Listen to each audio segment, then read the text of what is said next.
paz de Dios esté contigo. ¿Qué tal? Les saluda nuevamente Fray Lalo a nombre de los tres frailecillos, y en este cuarto domingo de nuestro tiempo de Cuaresma, en nuestro itinerario cuaresmal, nos daremos cuenta que es un domingo muy particular, un domingo en donde la liturgia nos dice que el sacerdote puede usar el color rosa en lugar del morado. Y este color rosa solamente se puede utilizar en dos ocasiones a lo largo de todo el año, previo a la Navidad y previo a la Pascua, con la finalidad precisamente de anunciarnos que pues tanto el gozo de la Navidad como el gozo de la Pascua ya están cerca. En domingo, el tercer domingo de de Adviento, nos dirá que es el domingo de Gaudete, por el gozo de la Navidad, y en este cuarto domingo de Cuaresma, el domingo de Letare, el domingo de la alegría, nos dice que la Pascua ya está cerca, la fiesta de nuestra redención está próxima ya. Y para iniciar nuestra reflexión de este día, quisiera traer una cita de un texto de fantasía. Quienes me conocen un poco más saben que me gusta mucho este género literario y que en ello podemos encontrar cosas muy interesantes, y más cuando pues de una u otra forma hay influencias católicas cristianas en quien ha redactado estos textos. Me refiero a la obra de Tolkien, del Señor de los Anillos, en donde hay un pasaje en donde podemos encontrar una figura de Cristo, algo que nos hace remontarnos a la persona de Jesús, algo que destella precisamente algunos rasgos de la persona de Jesús. Y me refiero a aquel momento en donde la comunidad del anillo, emprendiendo ya el viaje para destruir el anillo, pues se encuentran con Galadriel, un personaje muy interesante y que también es figura de alguien más dentro de nuestro cristianismo. Ella le entrega a cada miembro de la comunidad un pequeño presente, un pequeño regalo. A Frodo, de manera muy particular, le entrega un pequeño frasco que contiene la luz de una estrella muy querida por los elfos, la luz que creía que era la más brillante de todas las estrellas, la luz llamada así Erendil, Oriandil, tal vez no lo pronuncio como debe de ser, pero es esta luz que Galadriel le entrega a Frodo y le dice que sea para ti una luz en sitios oscuros, cuando todas las otras luces se hayan extinguido. Es precisamente esta luz que nos recuerda a la persona de Cristo, quien, como hoy veremos en el Evangelio, dice ser la luz del mundo, esa luz que es capaz de disipar todas las tinieblas de la humanidad, las tinieblas de nuestro corazón.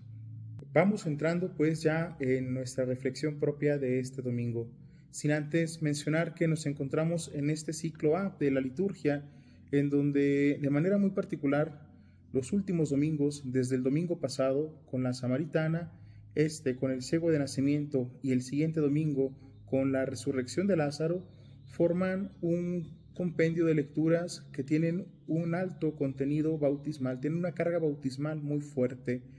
Esto a razón de que pues la Pascua, uno de los frutos de la Pascua será precisamente reflexionar sobre nuestro ser hijos de Dios, sobre nuestra condición de hijos de Dios.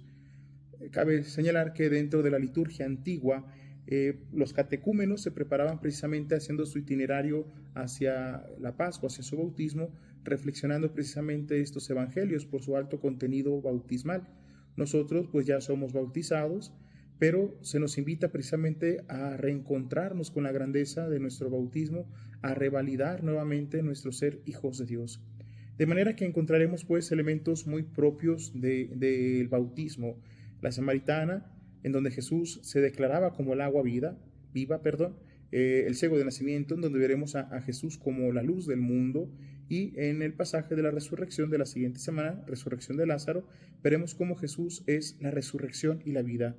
Agua, luz y vida son símbolos que nos ayudan a comprender la dimensión tan profunda y tan grande de nuestro bautismo.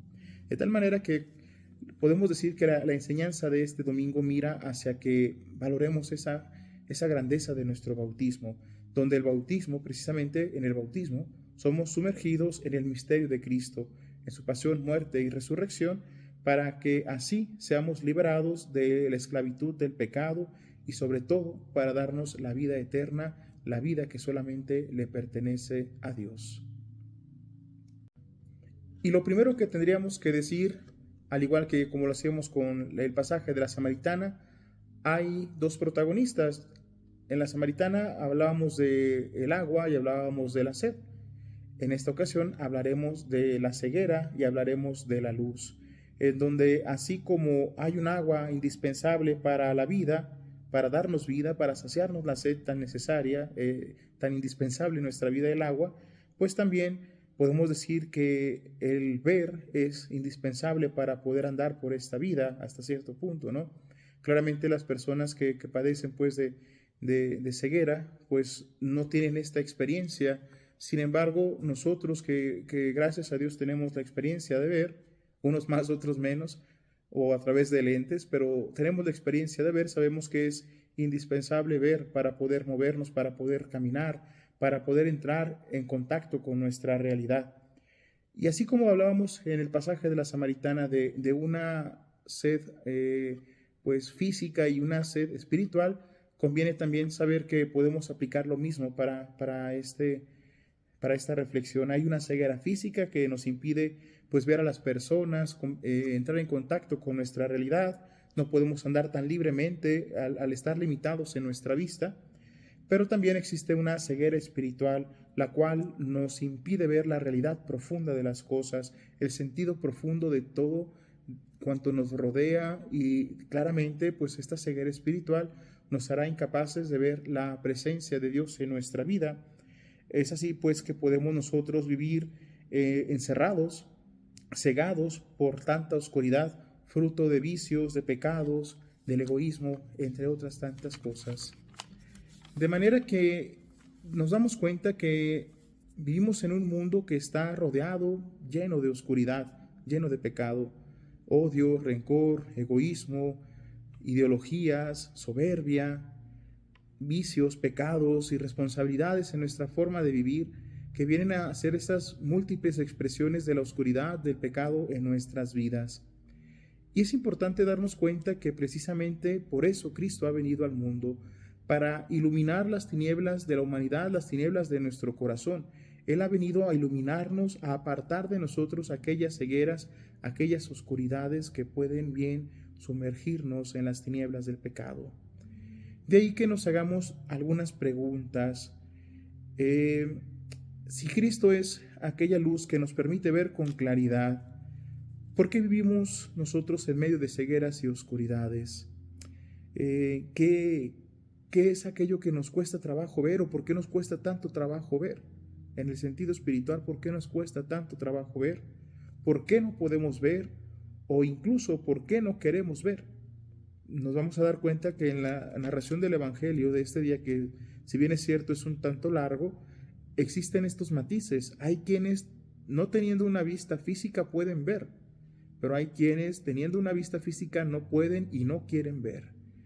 De tal manera que lo que Cristo quiere hacer, o de lo que quiere salvarnos, es precisamente de esa ceguera voluntaria, de esa ceguera que pues queremos nosotros tener en nuestra vida al rechazarle a Él la luz del mundo, la luz que ha venido por parte de Dios. El Evangelio inicia con una pregunta hecha por los discípulos, una pregunta que es muy interesante y que puede tocar muchas fibras muy sensibles. ¿Quién pecó? Para que este hombre fuera ciego de nacimiento, ¿quién pecó? ¿Él o sus padres? Esto refleja una mentalidad muy propia del tiempo de Jesús, mentalidad que tal vez es muy también de nuestra época, una mentalidad que relaciona pues la desgracia y la enfermedad con el pecado y con el castigo. Una mentalidad que, como les digo, no solamente se quedó en la época de Jesús, sino también en nuestra época, porque en cuántas ocasiones nosotros no hemos pensado que ante tales desgracias, ante tales situaciones trágicas, pues Dios nos está probando o Dios nos está castigando por habernos comportado de tal o cual forma. Y no, Jesús ha dado respuesta a ese pensamiento que tanto agobiaba a la época de Jesús y que tanto nos puede agobiar hoy. Porque ¿cuántas personas no ven en esto eso? Un castigo de Dios. Dios se las está cobrando conmigo por lo que hice, es el castigo que merezco por lo que he realizado, etc. Y Jesús ha dicho hoy que no. La desgracia, la enfermedad, el pecado, tantas cosas que hay malas en nuestra vida no tienen de origen a Dios. Dios es nuestro Padre bueno, Dios quiere el bien para nosotros, es quien quiere más bien para nosotros que incluso nosotros mismos. De tal manera que la enfermedad, la desgracia, el sufrimiento no tienen cabida en el proyecto de Dios. Quitémonos esa idea de que lo que vivimos, lo que sufrimos es un castigo o una prueba de Dios, porque Jesús hoy mismo lo ha dicho, todo esto ha sucedido para que se manifieste el poder de Dios. Y es muy distinto entender esto, porque en esos momentos difíciles, en esas desgracias, en esos momentos, Dios puede hacer de esto una oportunidad para nosotros, de crecimiento, de santificación, de santidad, de aprendizaje. Es muy distinto creer que Dios nos manda esto, que Dios nos castiga, que Dios hace esto, a ver y vivir las cosas desde Dios para que esto sea utilizado por Él en favor nuestro. A veces es un poco frustrante vivir estas situaciones y escucharlas, sobre todo cuando las personas creen que es un castigo de Dios, que Dios está cobrándose algo. Y ante tales y cuales circunstancias, pues es comprender que muchos de estos males son frutos del pecado y también frutos de las limitaciones humanas. Padre, ¿por qué se enfermó? Porque era ser humano. Padre, ¿pero por qué se murió? Porque era ser humano. Es simple, esa es la respuesta.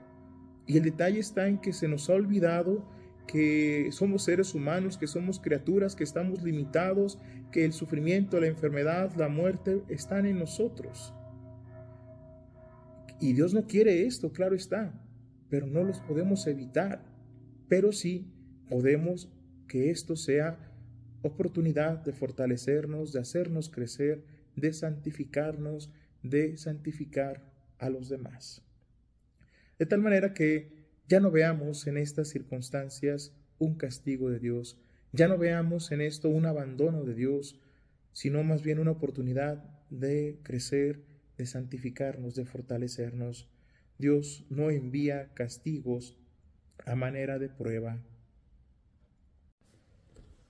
Lo siguiente que resalta mucho a la vista es la manera en cómo Jesús sana a este ciego, en donde hace algo muy curioso y a lo mejor un tanto pues extraño para nuestro entendimiento.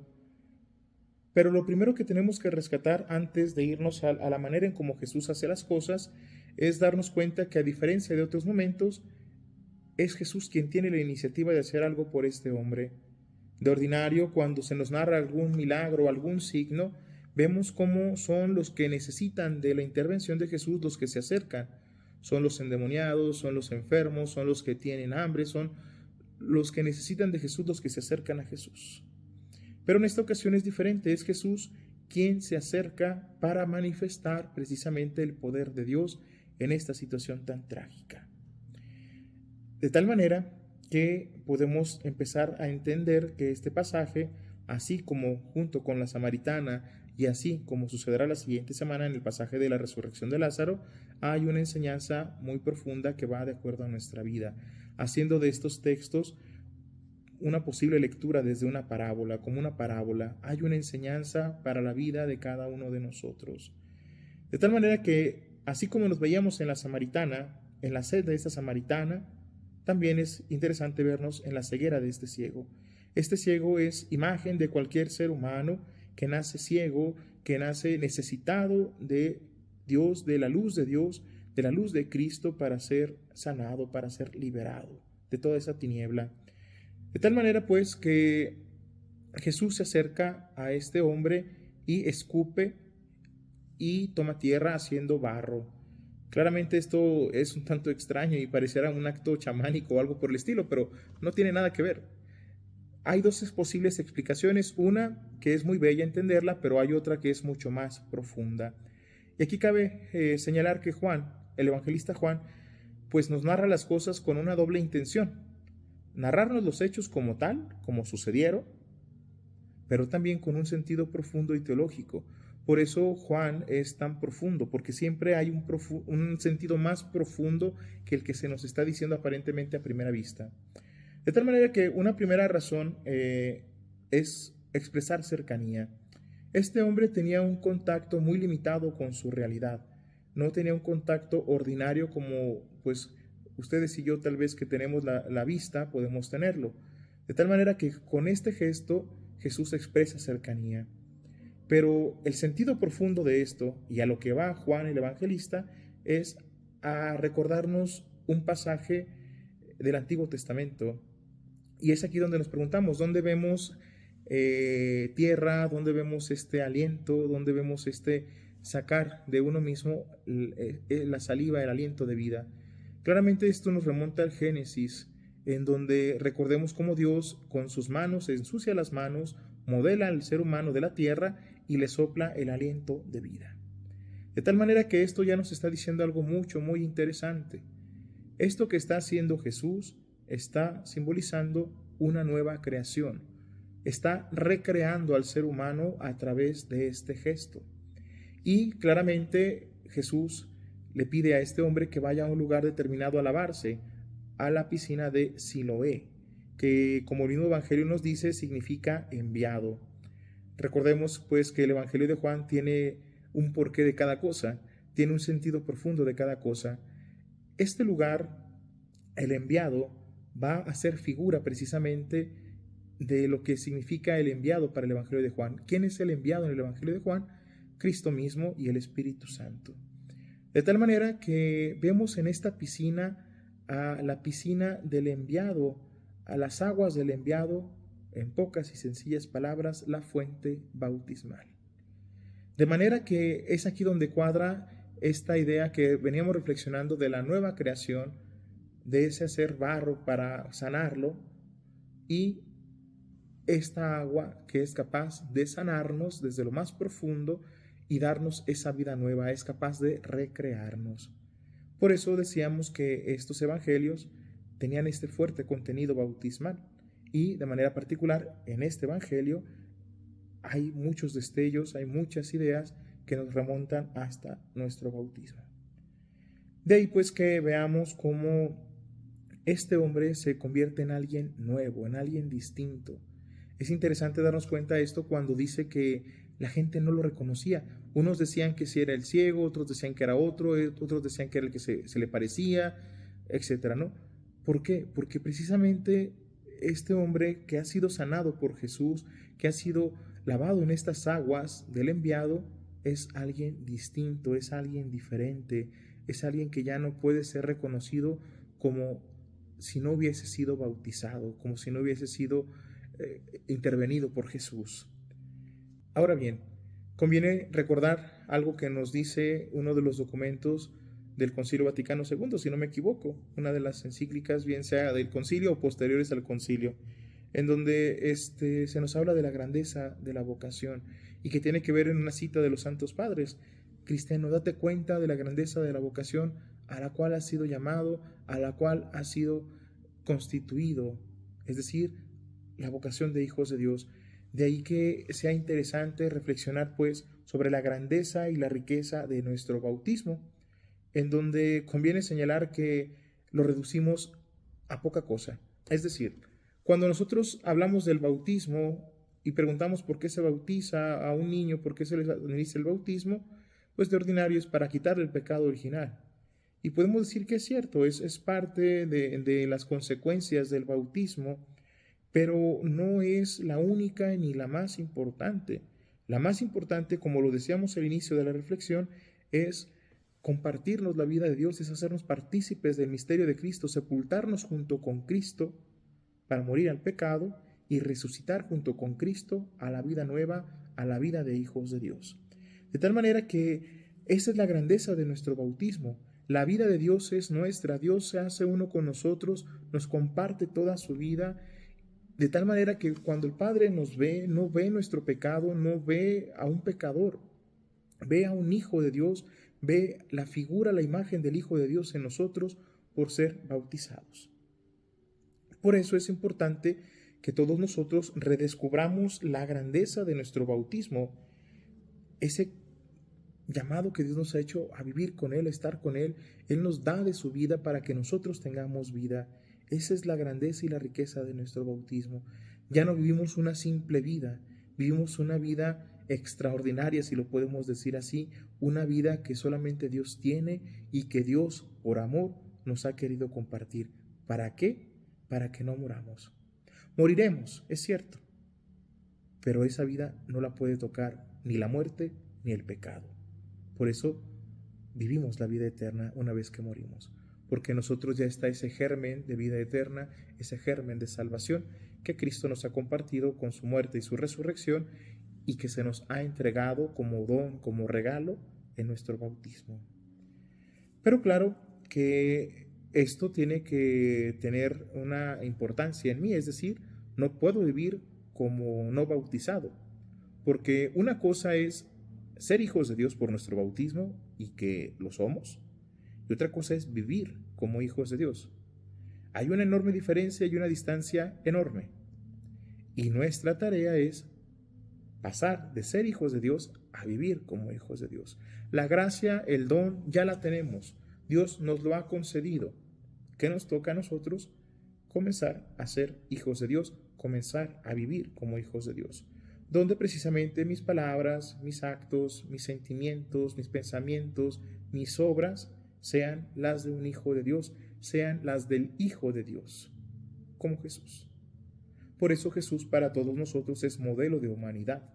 Por eso si nos preguntamos cuál es la meta o cuál es el referente, Jesús.